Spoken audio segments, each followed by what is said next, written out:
Et du coup, j'allais dire un truc. Oui, est-ce que tu peux nous dire, et là c'est la deuxième partie de l'épisode, je voulais absolument te poser.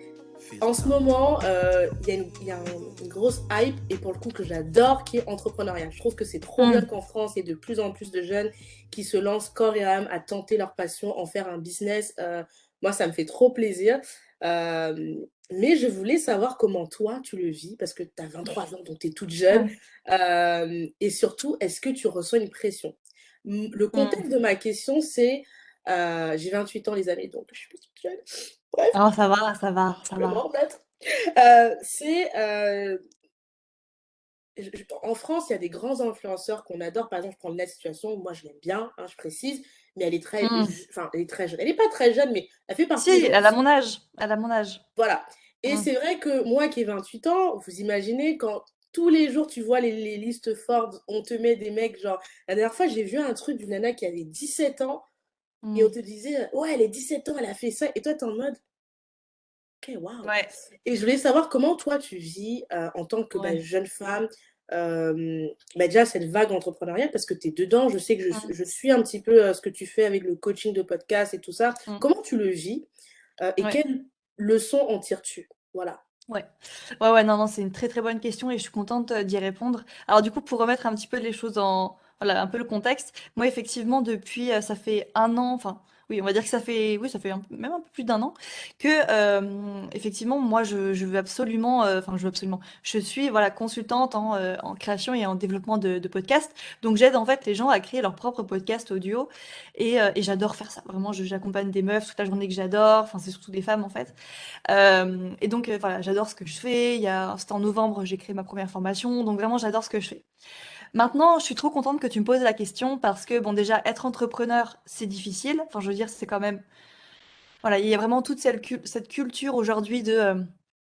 Ouais, l'entrepreneuriat, c'est facile, c'est la réponse à tous vos problèmes. Si vous êtes en dépression, soyez entrepreneur, limite, tu sais. Enfin, genre, non, en fait, pas du tout. Mais alors, pas du tout. Voilà, il y a vraiment cette hype, effectivement, comme tu l'as dit, autour de l'entrepreneuriat. Et Et en général, c'est un petit peu, comment dire, en exemple, on prend effectivement bah, les gens qui font passer le message et qui ont réussi et qui montrent que tout va bien et ceci et cela. Il y a vraiment une vraie culture de la réussite aujourd'hui qui est là. Et moi, je vais pas te mentir, des exemples, bah, je suis contente que tu parles de Lena Situation. Parce que moi, c'était une meuf que j'adorais avant et que j'adore dans un sens avec qui j'ai toujours beaucoup de, enfin, envers laquelle j'ai toujours beaucoup de sympathie et de voilà, je suis toujours contente de voir un petit peu bah enfin de voir ces vidéos tout simplement. Mais c'est vrai qu'aujourd'hui, ces vidéos et ce qu'elles représentent, moi ça me fait plus de mal qu'autre chose. Parce que moi j'en Ok. suis autant tu vois, j'essaye de parce qu'en fait quand tu es entrepreneur, tu es obligé d'être un peu sur tous les fronts. Donc autant tu dois assurer d'un point de vue business, autant être entrepreneur, ça te pousse aussi à te développer toi personnellement. J'ai envie de dire forcément, tu es tout le temps confronté à tes limites personnelles, alors que quand tu es salarié, alors je précise que moi j'ai été salarié, donc je sais, voilà, je vois à peu près le comparatif. Quand tu es salarié, tu t'en fous enfin c'est pas que tu t'en fous, mais tu peux T'as beaucoup juste un plus taf t'en à faire. foutre. Mm. Voilà, c'est ça, tu peux beaucoup plus t'en foutre de certaines choses, on va dire, que quand tu es entrepreneur. Non, quand tu es entrepreneur, si tu te lèves pas le matin, tu bosses pas. Il y a personne pour te mettre un coup de pied au cul. Il y a personne pour te dire, allez, là, il faut faire ça. Ta to-do list, c'est toi qui la rédige, alors que quand tu es au lycée ou à la fac, bah, en général, on va plutôt te donner le travail, alors que toi, tu te le donnes à toi-même. Donc, soit tu t'en donnes trop, etc. Enfin, genre, il y a vraiment beaucoup de choses à maîtriser, à acquérir et voilà, c'est quand même assez énergivore. Moi, voilà, là, j'ai eu un mois de janvier absolument épuisant et les vendredis soirs, j'étais un peu sur les genoux et tout, tu vois, parce que je sais pas encore doser, tu vois, je suis encore jeune, il y a plein de trucs que je dois apprendre et tout, bref. Donc, non, non, bref, l'entrepreneuriat, c'est quand même très prenant à tous les niveaux. Et c'est vrai que moi, suivre des modèles comme Lena Situation, ça me fait pas forcément du bien aujourd'hui parce que mon plus gros défaut, j'ai envie de te dire, d'un point de vue personnel, c'est que je me compare très régulièrement, beaucoup trop régulièrement. C'est, je pense, mon plus gros défaut. Je passe ma vie à me comparer. À Léo soi. vibes, Léo vibes. Ouais, de I fou. agree. De Les lions, ils fou. savent. Je peux relate, donc je vais pas parler, je me tais, j'écoute. Ouais, ouais, non, non, mais en vrai, mais en plus, tu sais, j'ai pas du tout la réponse. Moi, j'en souffre encore aujourd'hui, hein. Donc, ouais, ouais, je passe mon temps à me comparer. J'ai un problème avec. Enfin, je sais pas si j'ai un problème avec l'âge, mais j'ai toujours besoin de connaître l'âge de quelqu'un pour savoir si je suis dans la norme. Tu vois ce que je veux dire? Et, euh, et si quelqu'un à mon âge, mais qui réussit plus que moi, d'un côté, ça me motive, mais en même temps, ça me fait du mal. Tu vois, je me dis, oh putain, j'ai 23 ans, je suis encore chez mes parents, mon Dieu, je gagne pas encore le SMIC. Tu vois, c'est trop. Franchement, ça me fait mal à la bouche de le dire, mais je gagne pas le salaire que j'aimerais. Et quand je vois, tu vois, bah, des Lena Situation ou des entrepreneurs qui ont mon âge et qui gagnent 10 fois plus que moi, je suis là, oh mon Dieu, je suis vraiment une grosse merde. Pardon, je dis beaucoup de gros mots, mais bon, voilà. Et voilà, tu as vraiment cette culture du succès qui peut être très angoissante, hein, clairement. Et ouais, d'un côté, ça fait du bien, entre guillemets, officiellement, ça fait du bien, mais. Moi, je suis même pas sûre. Enfin, en tout cas, moi, ça me fait plus trop de bien. J'ai l'impression, je sais pas. Je suis très mitigée encore et je te dis, c'est un truc qui me fait encore un peu souffrir. Tu vois, le fait de me comparer tout le temps, de savoir si je suis dans la norme entre guillemets, si j'ai du retard ou pas. Donc voilà, moi, je n'ai pas du tout de réponse à te donner là pour le coup parce que si quelqu'un peut m'en donner des conseils, moi je prends. Tu vois, j'en suis vraiment à ce stade-là. Non, non, mais je suis très contente que tu parles de ça parce que, euh, bon, moi, vous savez, j'aime bien la situation. J'ai d'ailleurs fait une revue sur son livre. Si tu n'as pas écouté, va l'écouter. Lien dans la description. Mais c'est vrai que, dis donc, pas mal de travers.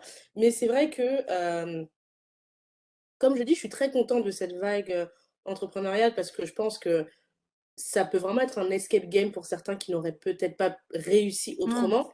Mais je suis très contente que tu parles un petit peu du dark side. J'ai pas arrêté de dire dark side aujourd'hui, c'était terrible. Parce que moi, je pense que tout le monde n'est pas fait pour être entrepreneur. Et je dis ça, je suis Ouais, salariée, hein. oui, Et oui, je bien fais sûr. qu'un podcast qui, pour l'instant, n'est pas encore une entreprise, mais ça pourrait arriver. Bref, et c'est vrai que rien qu'en faisant du podcast, je me rends compte de la difficulté que c'est tu sais, t'étais là, tu dis putain, mes chiffres sont pas là. Et là, on Mm, te dit, ah, mais il y a Joe Rogan qui fait ça, toi, t'es en mode putain. Et le mec je pourrais être sa fille, tu vois. mm, Et tu ouvres ton. En plus, c'est horrible parce que tu ouvres ton Instagram et tous les jours, on te rappelle que.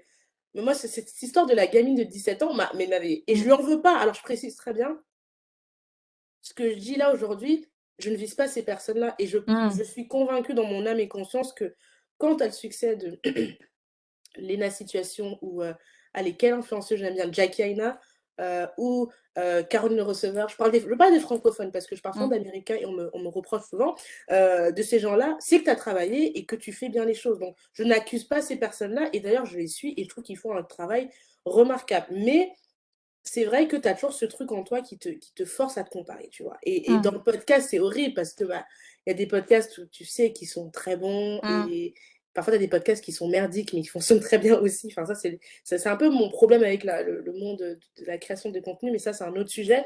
Et je suis contente que tu parles un petit peu de cette difficulté-là mm, pour un peu rappeler à toi qui m'écoute. Je sais que j'ai quand même pas mal de jeunes étudiants qui m'écoutent, c'est que lance-toi, il nous faut des entrepreneurs, mais c'est difficile et c'est pas grave si t'as pas la mm. célébrité de tous ces gens fameux parce que Ouais. voilà. Et franchement, c'est grave intéressant ce que tu viens de dire. Et je suis d'accord sur le fait que moi, j'ai bien envie de dire que tout le monde est fait pour être entrepreneur, mais c'est quand même, je suis pas vraiment d'accord avec ça parce que quand je vois, même moi qui ai un peu une mentalité, tu sais, moi depuis toute petite, je veux être, je veux avoir un métier de poigne, tu vois. Donc l'entrepreneuriat pour moi c'est fait pour moi, j'ai le caractère qu'il faut. Et même pour moi des fois c'est vraiment difficile et c'est normal.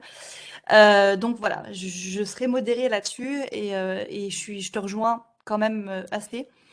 Et en fait, tu sais, il y a un truc que je me suis dit il y a pas longtemps, surtout quand je vois Lena Situation. Et ce qui est bien, c'est qu'elle en parle quand même assez, de manière assez naturelle, enfin en tout Euh, cas de manière assez, sans filtre. C'est que tu sais, par exemple, elle parle de sa santé mentale. Et moi, je me dis, ok, telle personne réussit, mais parfois on ne sait pas à quel prix c'est. Si tu veux, ça se trouve, telle personne réussit, moi non, on va dire, mais moi j'ai de la chance, on va dire, immense d'avoir une santé mentale qui est stable. Et alors, c'est pas du tout pour dire, C'est pas en mode, moi ça me rassure de me dire qu'à ce niveau-là je suis meilleure que quelqu'un. C'est pas ça. Mais je me dis, Lena Situation, ok, elle est dans Vogue, mais peut-être que j'aimerais pas du tout être dans son cerveau, tu vois, parce que elle parle souvent de ses crises d'angoisse, elle parle souvent de choses comme ça, et à juste titre, hein, parce que vu la pression qu'elle doit avoir, je ne peux que l'admirer pour ça. Mais je me dis, moi aujourd'hui, Dieu merci, j'ai la santé. Et en fait, je me dis, c'est quand même le plus important. Et au final, bon, bah voilà, je réussirai quand je réussirai. Ça prend du temps, ça prend du temps. Mais voilà, on a tous nos, comment dire, je vais dire nos points forts, mais voilà, on a des choses que d'autres personnes qu'on admire aimeraient aussi avoir. Si tu veux, c'est pas du tout français ce que je viens de dire. Mais voilà, on se compare tous entre nous, en fait, j'ai envie de dire. Et ça se Mm, trouve, la situation. Peut-être qu'elle envie des choses totalement insoupçonnées chez d'autres personnes, tu vois. Donc on sait pas, on n'est pas dans la tête des gens. mm. Voilà, c'est tout. Non, mais très bien, très bien, très bien. Et quelle est la leçon que, en un an d'entrepreneuriat, tu en retires, ou tu peux peut-être donner un conseil à des jeunes, ou même des moins. Il faut que j'arrête de dire jeunes parce que il y a des moins jeunes qui me suivent et pour moi, il n'y a pas d'âge pour se lancer dans un projet. Quel conseil tu peux donner justement Mm. en un an d'entrepreneuriat, ce que tu as appris sur toi et sur ce Mm. monde? Ouais, alors franchement, en soi, j'aurais pu limite parler que de ça et voilà, on aurait pu en parler pendant des heures.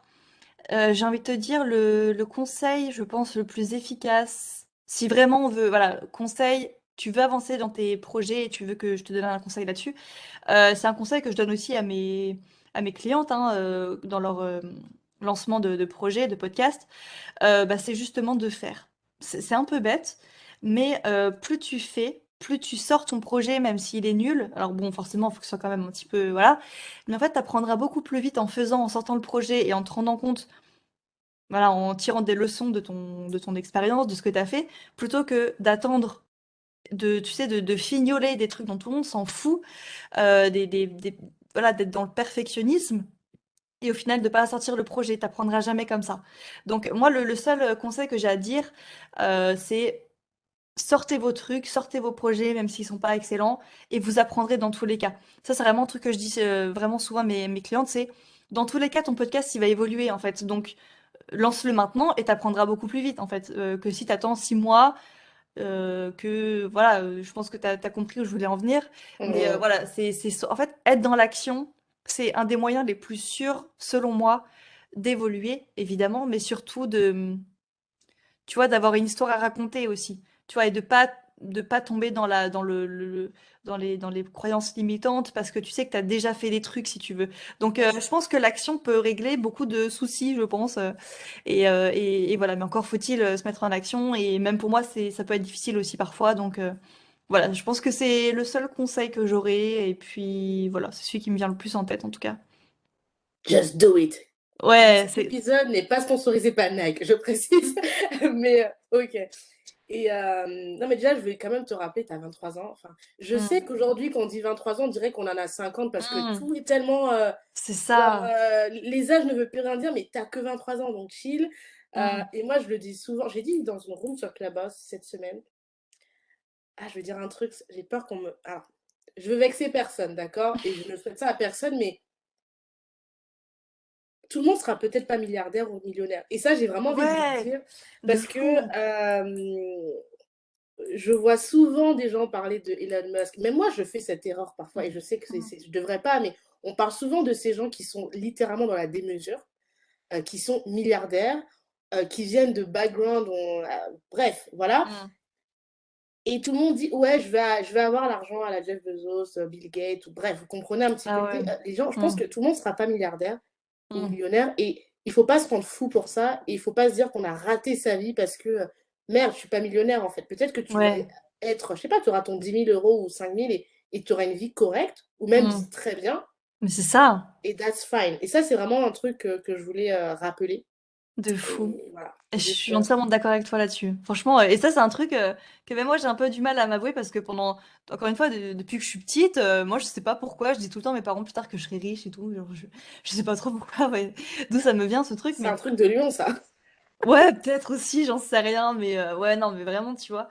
Et, euh, et, et j'en viens de plus en plus à me dire que, ça se trouve, si je gagne que, entre guillemets, ce qui est déjà énorme, Vraiment, je pèse mes mots, hein. Si je gagne que, entre guillemets, 5 000 € par mois, ce qui est une somme déjà considérable, je me dis, mais si j'atteins cette somme-là, ce sera déjà énorme et je pourrais très bien vivre comme ça. Et si j'ai des enfants que je peux nourrir, que je peux chouchouter, que je peux, et même ma famille, et avoir une belle maison, tu vois, tout ça, je me dis, mais déjà là, j'ai tout gagné en fait. Tu vois, si je fais en plus un métier que j'aime, je me dis, mais c'est bon en fait, c'est bon pour moi, tu vois.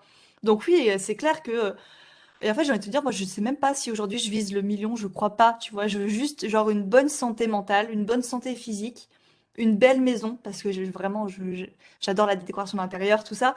Donc, à la limite, ça devrait être ça, mais je pense que c'est ça mes goals, tu vois, c'est d'avoir une belle grande maison, tout. Mais sinon, j'ai envie de dire, entre guillemets, c'est tout, tu vois. Enfin, genre, je vise pas spécialement le million, ni même le baf. Pourquoi pas le million, tu vois, mais pas le milliard. En tout cas, pas une vie comme Elon Musk, tu vois. Enfin, pour moi, ça n'aurait aucun sens. Encore moins comme Jeff Bezos, qui est pas forcément. Moi, j'ai pas l'impression que ce soit un humain incroyable. Et tu vois, on parle de Elon Musk, et c'est trop drôle parce que j'ai appelé mon chat Tesla quand même, tu vois. Elle aurait une Tesla, un de ces quatre. Bah voilà, j'ai testé la loi de l'attraction, là, on verra si ça marche, donc bon, on verra. Ah, ah. Et ouais, j'allais te poser une question, punaise. On va repartir dans l'astro, mais c'est très lié parce que avant de t'inviter, du coup, j'ai quand même regardé le thème astral de gens que j'aime bien. Bon, tout le monde sait que j'adore Oprah, donc forcément, j'ai regardé son thème astral. Et j'étais trop fière de voir qu'elle avait du Sagittaire. J'étais en mode, on est connectés. Bref, et je voulais savoir, est-ce que parfois, quand tu regardes des séries ou tu regardes, je sais pas, Mm. des entrepreneurs connus, tu regardes un peu leur thème astral. Et est-ce qu'il y a un truc qui revient ou c'est totalement. Parce que je me pose la question, est-ce qu'il y a il y a des signes, ou peut-être pas des signes, mais des tendances, on va dire. Ah, c'est une bonne question ça. Alors déjà, pour répondre à ta première question, bien sûr, dès que je regarde la télé et que, admettons, il y a quelqu'un qui dit une phrase, tu vois, même style un présentateur, non pas forcément présentateur TV, mais on va dire plutôt un acteur ou, tu sais, dans une interview, une personnalité publique qui va dire une phrase. Et moi, dans ma tête, parce que moi, c'est comme ça que ça se passe aujourd'hui, c'est j'entends une phrase et je me dis, purée, ça, c'est quand même une phrase de, on va dire, je sais pas, Mercure en poisson, j'en sais rien, tu vois. Là, je dis vraiment un placement au hasard. Je regarde le thème, alors soit il l'a ou pas. Quand il l'a, je fais un peu ma fière, mais. Forcément, tu vois, je regarde le thème astral, je veux savoir, admettons, il raconte son enfance, et moi, du coup, je regarde le thème astral, bien sûr. Donc, et du coup, oui, alors, pour ceux qui ne savaient pas, on peut avoir accès effectivement à des thèmes astro de personnalités publiques sur Internet. Donc voilà. Si un jour vous êtes connu, attendez-vous à ce que votre thème astral soit diffusé sur astrothème.com. Voilà, bref. Ah oui, putain, Euh, j'ai pas partagé. Je vous mettrai dans le lien parce que tout à l'heure, je vous ai dit regardez votre thème astral, mais je vous ai pas dit où, donc je le mettrai dans la description hmm, si vous voulez dive in là-dessus. hmm.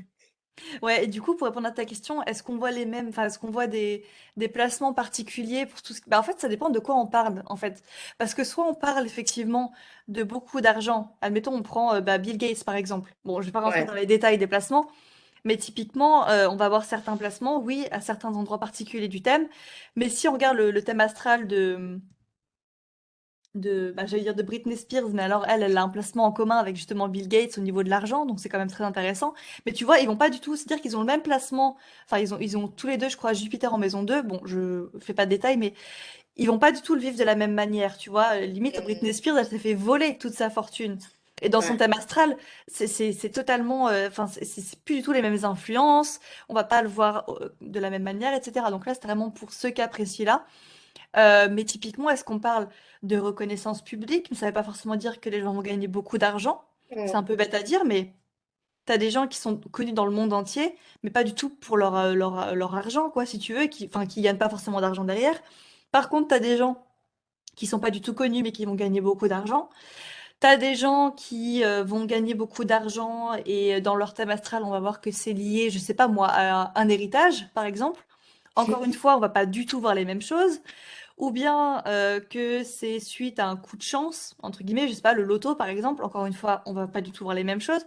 Donc ça dépend en fait du cas qu'on étudie, ça dépend des circonstances.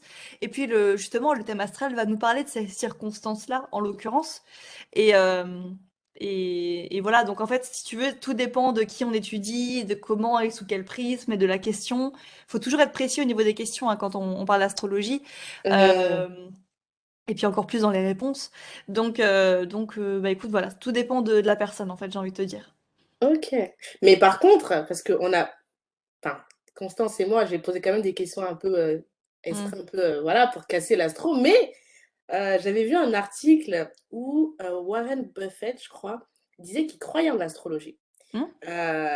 Donc je me suis dit: «Bon, c'est» je sais pas, ça m'a trop questionné ce truc et je me suis dit: «Cynthia, est-ce que tu passes à côté d'un truc ou?» Mmh.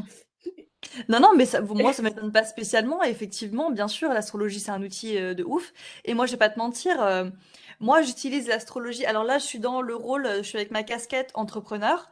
Mmh, L'astrologie, c'est un outil que j'utilise, moi, pour soit sortir certains projets, parce qu'admettons, en fonction de ce qui se passe dans le ciel, moi, j'aimerais bien avoir telles influences à ce moment-là pour influencer positivement, on va dire, mon projet. Donc, moi, j'utilise l'astrologie comme un outil dans mon travail sans aucun problème. Alors, j'essaye de faire pour que ça ne m'influence pas non plus trop. Voilà, c'est vraiment à titre indicatif. mmh. Je suis ou pas, après, c'est mon problème. Mais je peux potentiellement faire ça, oui, effectivement, utiliser l'astrologie pour savoir quand sortir un projet ou savoir un petit peu ce qui va m'attendre ou des choses comme ça. Et bien sûr que voilà, il y a plein de gens très puissants qui non seulement croient en l'astrologie, mais qui en tout cas, et encore une fois, j'ai envie de te dire, on s'en fiche de savoir s'ils y croient ou pas, mais moi je pense qu'il y a plein de présidents de la République qui ont un astrologue et j'ai envie de te dire, ah, entre guillemets, heureusement, parce que tu vois, il y a des trucs, tu te dis, mais si jamais il se passe, enfin si jamais euh, tel président prend telle décision alors qu'on a tel contexte astrologique, ce serait catastrophique, tu vois. Bon, Mmh. encore une fois, on y croit ou pas, mais et puis en plus de ça, l'astrologie donne vraiment des perspectives, hein. L'astrologie, c'est un petit peu l'art de la temporalité, c'est l'art de la perspective. Donc soit on va regarder dans le passé, soit on regarde dans le présent, soit on regarde dans le futur. Donc forcément que l'astrologie, on est toujours dans la perspective. Et évidemment, pour quelqu'un d'aussi important que Warren Buffett ou que Macron ou que ceci ou que cela, forcément que l'astrologie, c'est quand même un sacré atout à se mettre dans la poche. Et j'espère qu'ils ont des bons astrologues, quoi, effectivement. Je crois que c'était je sais pas si c'était Mitterrand et Chirac. Ah, c'est Mitterrand. Je Je crois crois que que c'est je sais ce que tu vas Mitterrand dire. qui Ouais. avait un enfin qui était office je crois que c'est le seul de la République qui est officiellement connu pour, Mm. Mm. avoir un amour, enfin un amour, Mm. officialiser, sa pratique, de Mm. l'astrologie, mais bon. Non, mais en tout cas, je suis trop contente, cette interview, c'était super. En vrai, on aurait pu rester encore plus longtemps, mais je Mm. sais qu'après on va me dire: «Cynthia, tes épisodes sont trop longs». Donc voilà. Non, franchement, j'espère que vous avez aimé. Dites-moi si vous aimez bien ce sujet. Là, c'est un sujet que je tente totalement. Je voulais le faire depuis très, très longtemps, parce que c'est un sujet, du moment, très actuel et vous connaissez, je pense qu'il faut pas mourir bête. Donc que vous y croyez ou pas, je pense que c'est toujours intéressant d'avoir, cette connaissance-là. Ne serait-ce que moi, par exemple, au travail, je sais qu'avant covid, du coup, j'adorais tous les matins lire, l'astro, je crois que c'est du 20 minutes et je sais qu'il y Ah a plein ouais. de collègues qui pensaient que j'étais con avec ça, mais je kiffe faire ça. Oui, ouh là, j'ai vu tes Alors, yeux. non, non, pardon. En fait, justement, tu vois, t'as abordé un truc, et juste petite parenthèse sur un truc particulier, il n'y a pas un astrologue sérieux qui va défendre l'astrologie des magazines. Non, non, mais t'inquiète, mais en fait, t'as dit un truc trop intéressant et c'est trop cool que tu t'aies abordé le sujet. Parce qu'en fait, l'astrologie des magazines, c'est pas de la vraie astrologie, c'est souvent des algorithmes, etc. Alors, j'ai envie de te dire, si par chance ça te parle, bon, bah tant mieux, tu vois. Mmh. Mais l'astrologie des magazines, c'est pas de l'astrologie du tout, hein. Ça, on est bien clair là-dessus. Et il n'y a pas un astrologue qui va défendre l'astrologie des magazines en général. Et Aïe, aïe, si aïe. jamais c'est fait par un astrologue, c'est extrêmement complexe, en fait, de faire un horoscope. Je me suis déjà essayé à l'exercice une fois, ouais, ça m'a pris la tête, j'en ferai plus jamais. Donc voilà, parenthèse fermée, mais c'était juste pour faire la parenthèse sur les horoscopes de magazine. Voilà. J'espère qu'il y a aucun collègue qui passe par là, parce que j'ai 2 collègues et j'en ai un en particulier. Alors moi, je t'explique, au taf, je suis la meuf chiante. Enfin, ça dépend du point de vue. Moi, je trouve ça fun, mais c'est mon côté lion, je suis sociable, j'y peux rien. En mode, les gars, c'est le matin, aujourd'hui, on va faire un test. J'avais fait faire un test MBT à mes collègues, juste pour le fun. Moi, c'est le genre de truc, Mm, ou bien j'ai lu une news, allez les amis, c'est parti, vous faites ça. Mais juste pour le fun, parce que il mm, faut, la vie, il faut s'amuser, sinon ça me fait chier. Mais bref, et je sais que j'ai un collègue tous les matins, et il n'en pouvait plus. Déjà, très cartésien. Non mais Cynthia, avec tes conneries, ça veut rien dire. Ça, en fait, ce côté un peu flou, ça le saoulait. Et justement, il m'avait dit ce truc genre, mais c'est des algorithmes et tout. Moi, je dis, mais j'y crois, laisse-moi y croire. Et du coup, tu viens de confirmer ça. Donc, je prie qu'il n'écoute pas cet épisode, ok?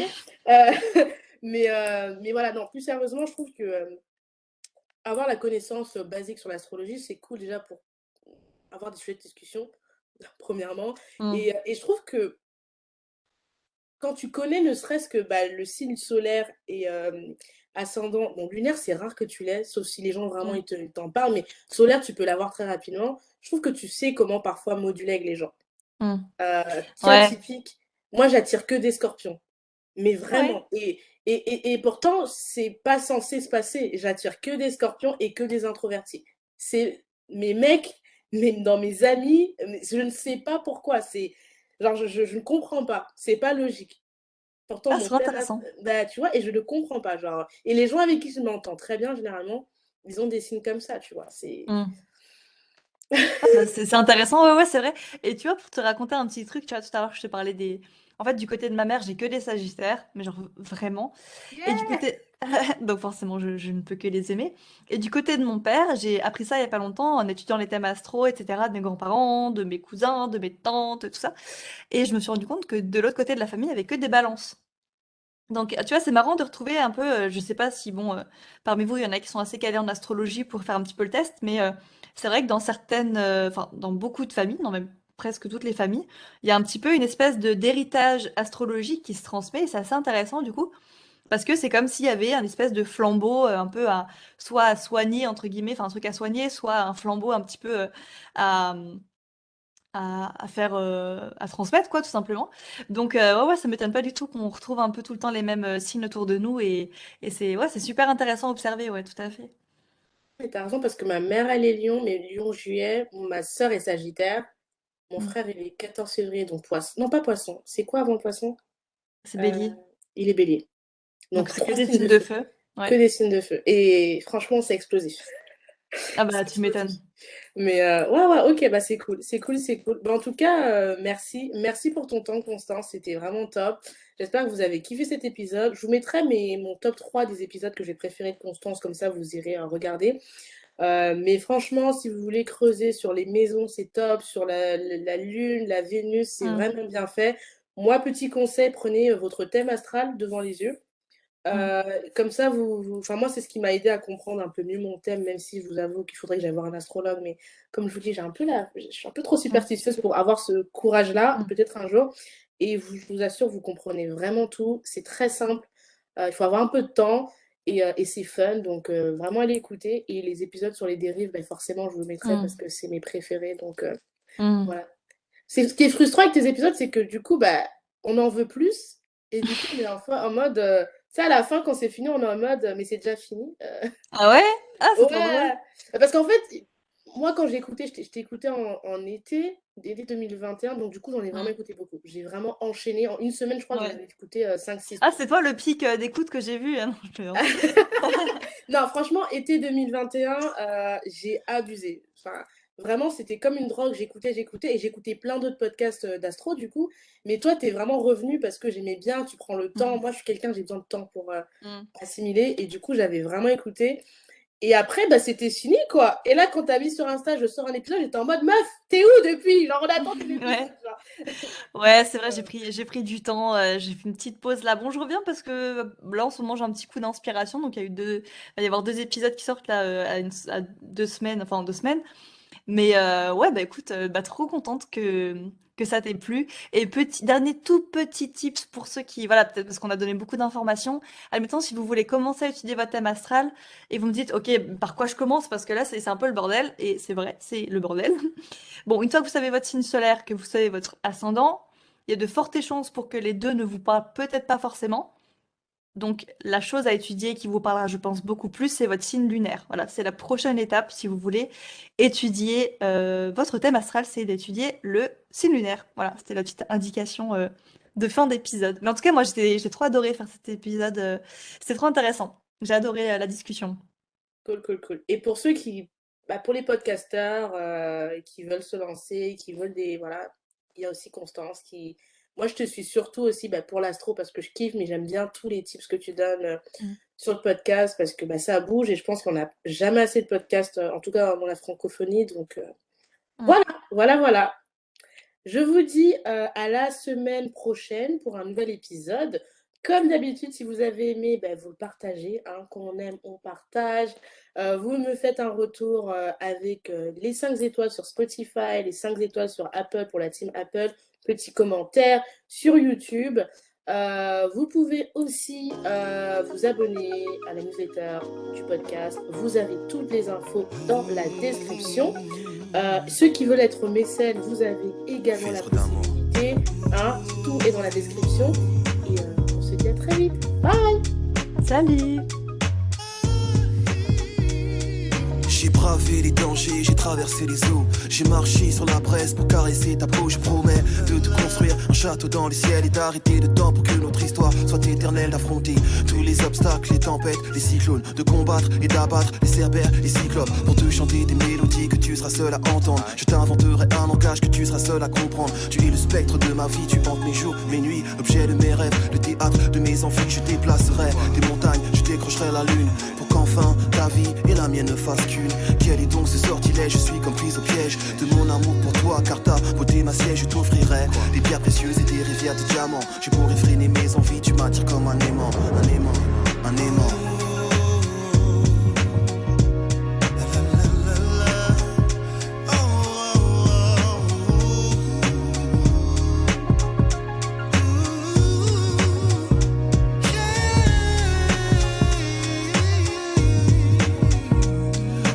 Bat au rythme de ton cœur et lorsque tu m'effleures, je perds le contrôle de moi, tu me transportes ailleurs. Tu me bâillonnes et me flagelles, c'est une douce torture. Je succombe sous l'effet de tes baisers et tes morsures. Chair en ébullition, âme en lévitation. Nos respirations sont en parfaite synchronisation. Je fonds lorsque tu me touches avec tendresse. Je vibre lorsque tu m'enlaces et me caresses. Je m'évade quand tes lèvres se posent sur les miennes. Je ne sais plus où je suis, j'ai le feu dans les veines. Ouvre les portes de ton paradis, je veux goûter ton eau de vie. Une forme fascinante envahisse mes rêves et j'ai envie de voir l'érotisme à son paroxysme, connaître chaque atome de toi. Tu es ma friandise, nos âmes et nos corps sont en accord jusqu'à la petite mort qui, je l'espère, laissera place à la vie dans ton coffre-fort, coffre-fort.